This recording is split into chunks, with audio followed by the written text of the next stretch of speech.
स्वागत है आप सभी का। आपके साथ मैं हूं स्वप्निल। इस वक्त की सबसे बड़ी खबर है कन्हैयालाल हत्याकांड मामले में जो आरोपी हैं जिन्हें एनआईए ने गिरफ्तार किया था, जिनकी आधिकारिक तौर पर गिरफ्तारी शो भी की गई है, उन्हें एनआईए कोर्ट में लाया गया है। इनकी आज जज के सामने पेशी होनी। अब से किसी भी वक्त उन्हें जज के सामने पेश किया जा सकता है, क्योंकि कोर्ट में 1:30 से 2 बजे तक का लंच टाइम रहता है। और जो ये आरोपी हैं उन्हें वहां पर 1:45 से 1:50 के बीच में कोर्ट में लाया गया था। ऐसे में उस टाइम पर लंच चल रहा था। लंच खत्म होने के बाद उन्हें तीसरे फ्लोर पर जो एनआईए का कोर्ट रूम है वहां पर जज के सामने पेश किया जाएगा। और अब ये किसी भी वक्त हो सकता है, क्योंकि लंच टाइम खत्म हो चुका है। अब किसी भी वक्त इन्हें जज के सामने पेश किया जा सकता है, क्योंकि 7 आरोपियों की आज एनआईए कोर्ट में पेशी होनी है।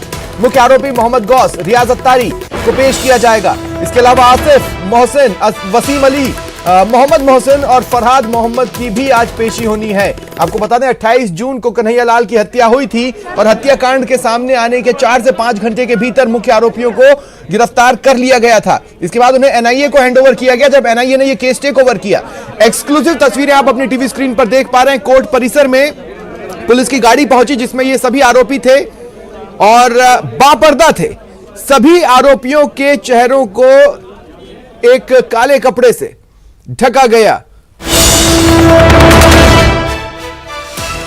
और साथ ही आज की एक बड़ी हलचल उदयपुर में भी देखने को मिली। एनआईए की एक टीम आज उदयपुर में पहुंची थी और सुबह 5 बजे बाद, लगभग 5:30 बजे के आसपास, वो एनआईए की टीम मुजीब के घर पर पहुंची।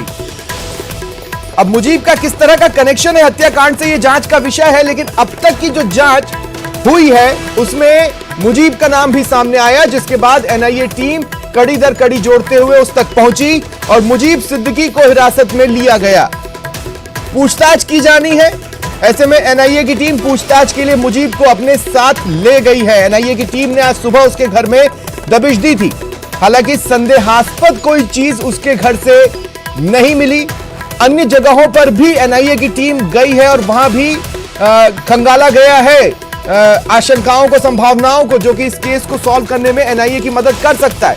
लेकिन बड़ी खबर यह है कि मुजीब सिद्दीकी को हिरासत में लिया गया। एनआईए की टीम सुबह 5:30 बजे के आसपास मुजीब के घर पर पहुंची। उस वक्त मुजीब और उनकी जो वाइफ हैं वो नमाज पढ़ रहे थे। एनआईए की टीम ने इंतजार किया। नमाज खत्म होने के बाद फिर एनआईए की टीम के सामने ये लोग आए। मुजीब से उनकी पूछताछ शुरू हुई। जब पूरी तरह से ठीक ठाक जवाब मिलते नहीं देखा एनआईए की टीम ने, तो फिर मुजीब सिद्दीकी को फर्दर पूछताछ के लिए, आगे की पूछताछ के लिए हिरासत में लिया गया। देखिए, गिरफ्तारी नहीं है, फिलहाल उन्हें डिटेन किया गया है, यानी हिरासत में लिया गया है। और देखिए, सहयोगी कपिल श्रीमाली, सचिन कुमार जयपुर से मेरे साथ जुड़ रहे हैं। सबसे पहले मैं सचिन आपके पास आ रहा हूं, क्योंकि अब किसी भी वक्त जज के सामने 7 आरोपियों को पेश किया जा सकता है। क्या अपडेट्स हैं? कमलेश भी मेरे साथ जुड़ चुके हैं, आगे आऊंगा कमलेश जी। सचिन बिल्कुल, देखिए स्वप्निल देखिए, पेश किया जा चुका है। ठीक 2 बजे जज रविंद्र कुमार जैसे ही डायस पे आए थे, उसके बाद में आरोपी को पेश किया जा चुका, क्योंकि आरोपियों को पहले ही कोर्ट रूम में ले जाया गया था। सीधा जैसे ही आरोपियों को कोर्ट परिसर लाया गया, सीधा जो तीसरा फ्लोर है वहाँ पे सीढ़ियों से ले जाया गया सभी आरोपियों को। और उसके बाद में जो 7 आरोपी है वो कोर्ट रूम में ही मौजूद थे। जज जो रविंद्र कुमार है वो डायस पे नहीं थे, क्योंकि लंच आवर्स चल रहे थे।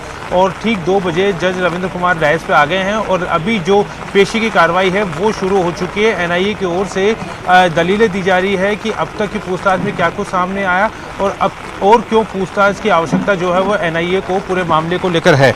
तो इसी वजह से जो है अब उनको जो है रिमांड एनआईए की ओर से मांगी जा रही है। जो फॉर्मेलिटीज़ कोर्ट की होती है कि नाम पते जो बताने होंगे जज को, वो तमाम तरह की फॉर्मेलिटीज अभी यहाँ पर लगातार चल रही है। आपके जो कैमरामैन सहयोगी हैं उन्होंने कैमरा उठाया था। हो सकता है दर्शकों को इस बात की जानकारी ना हो, लेकिन ये जो परिसर है इसके 3rd फ्लोर पर एनआईए की कोर्ट बैठती है, एनआईए की कोर्ट लगती है। और हमारे सहयोगी आपको वही एरिया, कैमरामैन सहयोगी वही एरिया को दिखा रहे थे जहां पर इस वक्त ये सभी आरोपी, मुख्य आरोपी और अन्य जो कि गिरफ्तार किए गए हैं वो 3rd फ्लोर पर है, जज के सामने है। अब एनआईए के वकील किस तरह की रिमांड मांगते हैं, फर्दर रिमांड मांगते हैं, क्या उन्हें ये मिलती है, ये अगली ब्रेकिंग कुछ ही देर में आएगी। और फिलहाल वहां पर बारिश शुरू हो चुकी है, आप तस्वीरों में देख भी पा रहे हैं, लेकिन ये बारिश ना हमारी कवरेज को रोकेगी ना हमारी गति को, और सबसे पहले वो ब्रेकिंग भी हम आप तक लेकर आएंगे। जी सचिन, जारी रखें। बिल्कुल, देखिए अभी इस वक्त जो है सातों आरोपी कोर्ट रूम में ही मौजूद है और जो पेशी की कार्रवाई है वो लगातार जारी है। ठीक 2 बजे लंच आवर जैसे खत्म हुए थे, जज रविंद्र कुमार अपने डायस पे आ गए थे और उसके बाद से जो एक एक आरोपी है उसकी तस्दीक की जाती है। कोर्ट के अंदर जब भी आरोपी को पेश किया जाता है उनके नाम पते नोट किए जाते हैं, उनके साइन सिग्नेचर करवाए जाते हैं। ये तस्दीक की जाती है कि जिस आरोपी को पेश किया जा रहा है वो आरोपी वही है। उसके डॉक्यूमेंट्स कोर्ट के सामने रखे जाते हैं। कोर्ट जज कई बार आरोपी से पूछ भी लेते हैं कि तुम्हारा नाम क्या है, तुम्हें किसी तरह की समस्या तो नहीं है, कुछ तुम कहना तो नहीं चाहते हो। लेकिन हालांकि इस पूरी प्रक्रिया में इस तरह की कोई प्रक्रिया नहीं हुई है, लेकिन जो तस्दीक की जा रही है कि कौन सा आरोपी कौन है, किसका नाम है, वो लगातार प्रक्रिया जारी है। संक्षिप्त में जवाब दीजिएगा, मैं आपसे जानना चाहता हूं कि इस बार सातों को बापर्दा क्यों लाया गया है, जबकि पिछली बार 2 मुख्य आरोपियों को बापर्दा लाया गया था और बाकी को बेपर्दा। देखिए अब ये इसकी वजह 2 वजह हो सकती है। फिलहाल देखिए जो अपडेट है वो यही है कि सुनवाई अभी लगातार जारी है। जो अंदर से अपडेट हमारे पास आ रहा है कि सुनवाई अभी लगातार जारी है। ठीक है। और कोर्ट रूम के अंदर केवल आरोपी और एनआईए के अधिकारी और एनआईए की जो वकील है टीपी शर्मा वही मौजूद है। आपका जो सवाल था बापर्दा, उसकी वजह देखिए 2 वजह पिछली बार कोर्ट में बताई गई थी। वो वजह ये बताई गई थी कि जो आरोपी हैं वो आतंकी संगठनों से जुड़े हुए हैं, खूंखार आतंकी हैं और इसके अलावा इनकी जान को भी खतरा है क्योंकि लोगों में बहुत ज़्यादा गुस्सा है। और सबसे बड़ी बात, शिनाख्त परेड अभी सभी आरोपियों की नहीं हो पाई है, क्योंकि शिनाख्त परेड जब तक नहीं हो पाएगी तब तक आरोपियों अब मैं आगे आऊंगा तो आपसे एक और संभावनाओं को तलाशेंगे। देखिए एनआईए की टीम जब भी उदयपुर गई, ये माना गया कि वहां पर वो सीन रिक्रिएट कर सकती है, लेकिन एक बड़ा टास्क होता क्योंकि मुख्य आरोपियों को वहां तक ले जाना पड़ता। तो क्या उसकी परमिशन लेकर एनआईए अब भी सीन रिक्रिएट करना चाहती है या सीन रिक्रिएशन की संभावनाएं नहीं है? इस सवाल के साथ मैं आपके पास आऊंगा, लेकिन उससे पहले मैं कपिल आपके पास आ रहा हूं। कपिल, देखिए एक वक्त था जब एनआईए ने 6 लोगों को गिरफ्तार किया था, फिर 7वें को लेकर संशय की स्थिति बनी, लेकिन जब 7वीं गिरफ्तारी शो की गई तो वो उस व्यक्ति की गई जिसे कि डिटेन किया गया था, जिसे हिरासत में रखा गया था। अब आज एक और व्यक्ति उदयपुर से डिटेन हुआ है जिसे हिरासत में लिया गया है। ये उससे पहले कपिल आप जवाब दे। देखिए आप अपनी तस्वीरें, 2 लोगों की हालत जो कि मुख्य आरोपी हैं अभी ठीक नहीं है, उन्हें गोदी में उठाकर तोक कर एक तरह से एनआईए के कोर्ट रूम तक ले जाया गया। बाकी अपने पैरों पर चलकर गए हैं, लेकिन 2 लोगों की स्थिति गंभीर है, ऐसे में उन्हें उठाकर ले जाना पड़ा। और जैसा कि जिस संभावनाओं को हम खंगाल रहे थे सहयोगी सचिन के साथ, अब देखिए सभी के चेहरे ढके हुए हैं, सभी के चेहरों को काले कपड़े से लपेटा गया है। ये एक तरह से नकाब आप समझ लीजिए, ये होता है बापर्दा इन सभी 7 आरोपियों को कोर्ट रूम में ले जाया गया है जहां पर सुनवाई चल रही है। जी कपिल, आपने सवाल सुना था।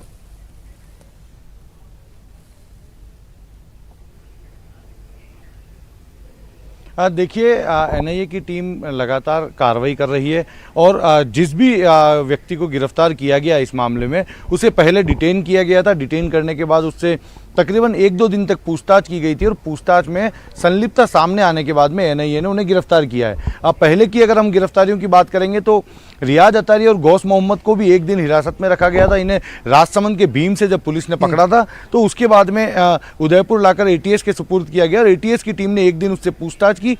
उसके बाद में उसकी गिरफ्तारी दिखाई और तीसरे दिन उन्हें कोर्ट में पेश किया था। इसी तरह से बाद में मोहसिन और आसिफ की गिरफ्तारी हुई, उसके बाद में एक और मोहम्मद मोहसिन की गिरफ्तारी हुई, वसीम अली की गिरफ्तारी हुई और बाबला की गिरफ्तारी हुई। इन सभी को डिटेन कर इनसे पूछताछ की गई और संलिप्तता सामने आने के बाद में इनकी गिरफ्तारी हुई।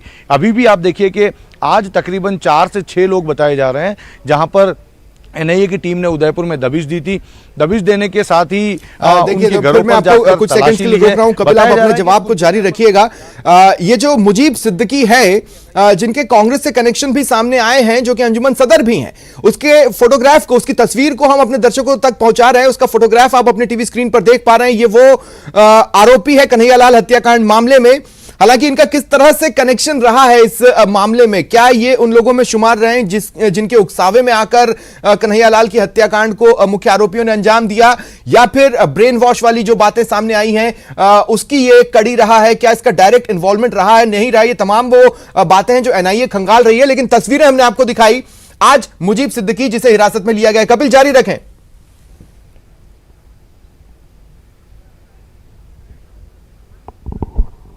देखिए मैं आपको बता रहा था कि एनआईए लगातार पहले डिटेन करती है, 1-2 दिन तक पूछताछ कर हर कड़ी को जोड़ने की कोशिश करती है। जब पूरी तरह से एनआईए इस बात की पुष्टि कर लेती है कि इस हत्याकांड में व्यक्ति की संलिप्तता है और किस तरह की भूमिका है, यह भी तय कर लिया जाता है, क्योंकि गिरफ्तारी के 24 घंटे में कोर्ट में पेश करना होता है। कोर्ट में बताना होता है एनआईए को कि जिस व्यक्ति को गिरफ्तार किया गया उसकी इस हत्याकांड में इस तरह की संलिप्तता है, तो उससे पहले डिटेन कर उससे पूरी गहनता से पूछताछ की जाती है और पूछताछ में महत्वपूर्ण पहलुओं को इकट्ठा कर लिया जाता है, उसके बाद में गिरफ्तारी की जाती है। तो अभी मुजीब सिद्दीकी को हिरासत में लिया गया है, उसके अलावा 4 और लोग हैं जिन्हें हिरासत में लिया गया है। हालांकि उन सभी के नाम अभी सामने नहीं आए, लेकिन अंजुमन कमेटी के कुछ और पदाधिकारी के होने की संभावनाएं बताई जा रही है, जिनके यहाँ पर एनआईए की टीम पहुंची थी, दबिश देकर उनके यहाँ पर जो घर की तलाशी ली थी और उसके बाद में उन्हें हिरासत में लेकर पूछताछ के लिए लेकर गई है। जो मुजीब सिद्दीकी हैं उन्हें डिटेन किया गया है। उनके घर पर जब टीम पहुंची तो उनकी पत्नी ने, जो हमारे सहयोगी कमलेश वहां पर पहुंचे थे, उनकी पत्नी ने बताया था कि मुजीब सिद्दीकी कमलेश पहुंचे थे। कमलेश मेरे साथ लाइव भी है, कपिल मैं उनके पास भी अब दरअसल जाना चाहता हूं। कमलेश, एनआईए की टीम जब वहां पर पहुंची मुजीब सिद्दीकी के घर पर और पूछताछ शुरू की, मैं आपसे जानना चाहता हूं सिलसिलेवार बताएं कि वहां पर क्या क्या हुआ था, कौन कौन उस वक्त घर में मौजूद था। एनआईए ने पूछताछ की, जाहिर तौर पर विभिन्न जो कमरे हैं उसके घर में उन्हें भी खंगाला होगा, कुछ ढूंढने की कोशिश की होगी। क्या एनआईए के हाथ में लगा? पूछताछ के दौरान किन सवालों के जवाब उसने दिए, किन के नहीं दिए, क्या जानकारी है आपके पास?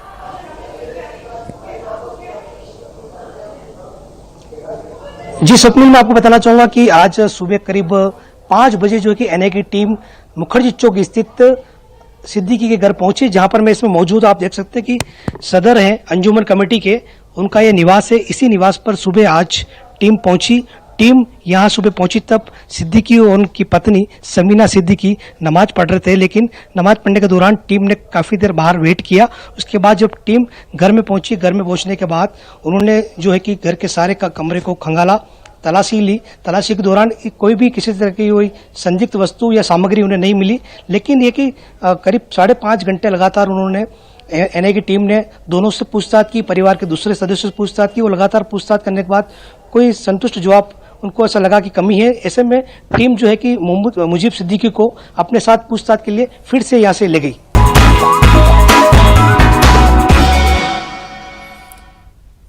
प्रदेश की तमाम बड़ी हलचलों पर निगाह बनाए रखेंगे, लेकिन एक खबर आपको इस बीच गुजरात से बता दें, जहां बारिश से हाहाकार मचा है। क्या हालत है वहां, दिखाते हैं आपको, तस्वीरें देखिए आप। पानी ही पानी, जहां देखो वहां पानी। और इस बीच ऑपरेशन जिंदगी यानी रेस्क्यू ऑपरेशन भी चल रहा है। ये जो वीडियो आप अपने टीवी स्क्रीन पर देख रहे हैं गुजरात के वलसाड इलाके से आ रहा है, जहां बारिश ने भारी तबाही मचाई है। वलसाड से और भी तस्वीरें चौंकाने वाली बारिश के कहर की सामने आई थी, और उसी कड़ी में ये ताज़ा तस्वीरें हैं। पिछले 3 दिनों से हो रही बारिश की वजह से हालात बेहद बेहद बेहद खराब हो चले हैं। अंबिका नदी के किनारे भारतीय तटरक्षक बलों ने हेलीकॉप्टर से 16 लोगों का रेस्क्यू किया। रेस्क्यू ऑपरेशन के दौरान की तस्वीरें आप अपने टीवी स्क्रीन पर देख पा रहे हैं। इन्हें वहां से एयरलिफ्ट किया गया, हेलीकॉप्टर के जरिए इन तक पहुंच बनाई गई। उसके बाद जैसा कि रेस्क्यू ऑपरेशन किया जाता है, जवान नीचे उतरते हैं और फिर एक एक व्यक्ति को हेलीकॉप्टर से लटक रही रस्सी से प्रॉपर तरीके से अटैच किया जाता है, लगाया जाता है, और फिर उन्हें ऊपर उठाकर सुरक्षित ठिकानों पर पहुंचाया जाता है। कुछ इसी तरह रेस्क्यू ऑपरेशन को अंजाम दिया गया।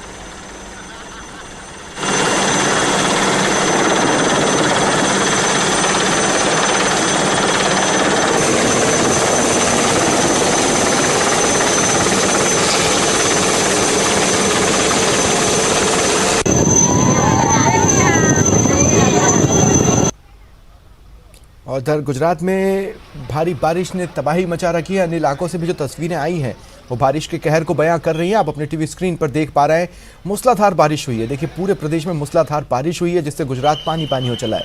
नवसारी इलाके में बाढ़ से हालात हैं, आपकी टीवी स्क्रीन पर आप देख भी पा रहे हैं। जो पानी बह रहा है, एक बार ये अगर लोग वहाँ न खड़े हो तो लगेगा नदी बह रही है, लेकिन दरअसल वो सड़कें हैं, इस पानी के नीचे सड़कें हैं और सड़क को पानी ने पूरी तरह से ढक कर रखा है।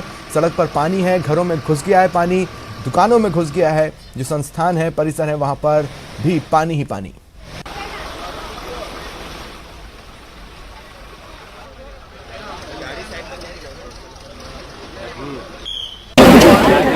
बारिश की वजह से अंबिका नदी ने रौद्र रूप ले लिया है। अंबिका नदी उफान पर है नवसारी में अंबिका नदी उफान पर है और किस तरह कुछ हादसों का सबब बन रही है वो आप अपनी टीवी स्क्रीन पर देख पा रहे हैं। ये जो नदी का पानी है वो उफान की वजह से, भारी बारिश की वजह से ये नदी ओवरफ्लो हो रही है और ऐसे में गांव में पानी घुस गया है। और इस दौरान आप देखिए पानी का वेग इतना तेज है, लोग हालांकि कोशिश कर रहे हैं एक चीज को संभाल कर रखने की, लेकिन उसे संभाल नहीं पा रहे हैं। सुनिए वो क्या है, वो है बाइक, जिसका वजन अपने आप में काफी होता है। ये बाइक काफी भारी होती है, लेकिन पानी के वेग के सामने 3 लोगों की ताकत भी इस बाइक को रोकने में सफल नहीं हो पाई और ये बाइक पानी में बह गई।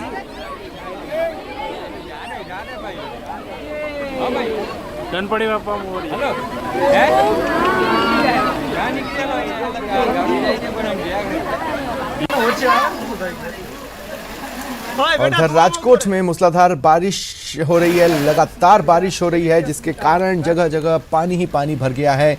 लोगों के घरों में ये बारिश का पानी घुस चुका है। आप देखिए अपनी टीवी स्क्रीन पर, घुटनों से ऊपर तक, लगभग कमर तक कई क्षेत्र ऐसे हैं जहां पर पानी भरा हुआ है। ऐसे में बच्चों को पेरेंट्स घर से बाहर कम ही निकलने दे रहे हैं, न ही निकलने दे रहे हैं। लोगों के घरों में भी पानी घुसा हुआ है। मूसलाधार बारिश से बाढ़ से हालात गुजरात में बने हुए हैं।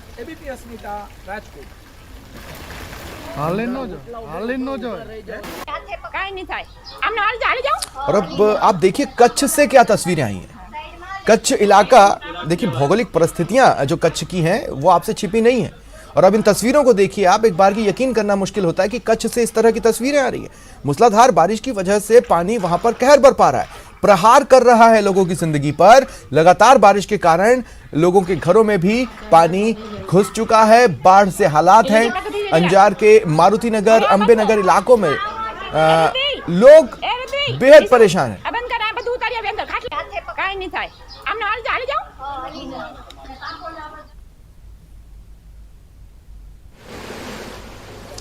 और अब आते हैं, रुख करते हैं अपने प्रदेश का, राजस्थान गांव, और आपको तस्वीरें दिखा रहे हैं बूंदी जिले की। बारिश कहर बरपा रही है। देई क्षेत्र में भारी बारिश की वजह से भजनेरी नदी में उफान है, सड़कें दरिया बन गई हैं और बासी देई मार्ग पर पुलिया के ऊपर से बारिश का पानी बह रहा है। और इस वजह से नदी के उस पार सीनियर सेकेंडरी स्कूल में टीचर्स और स्टूडेंट्स यानी शिक्षक और छात्र पहुंच ही नहीं पा रहे हैं, यानी स्कूल का ताला ही नहीं खुल पा रहा है। शिक्षक और स्टूडेंट्स नदी के किनारे खड़े होकर नदी में पानी का जो प्रवाह है उसका कम होने का इंतजार करते दिखाई दिए।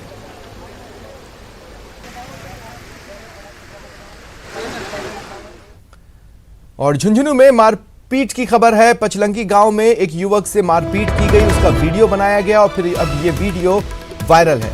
बताया जा रहा है कि एक युवक घर में नहा रहा था, उसी समय उसे लाठियों से पीटा गया।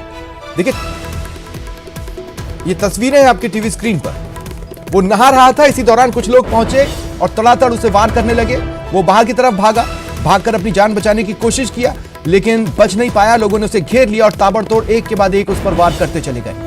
आपसी विवाद में उसे जमकर पीटा गया है। इस मामले में पुलिस ने एक युवक को गिरफ्तार किया है और जो अन्य आरोपी इन तस्वीरों में मारपीट करते नजर आ रहे हैं, पुलिस उन्हें तलाश रही है।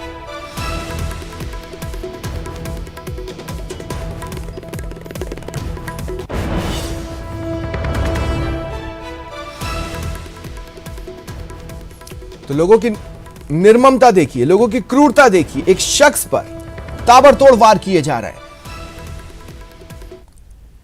फिलहाल इतना ही, नमस्कार।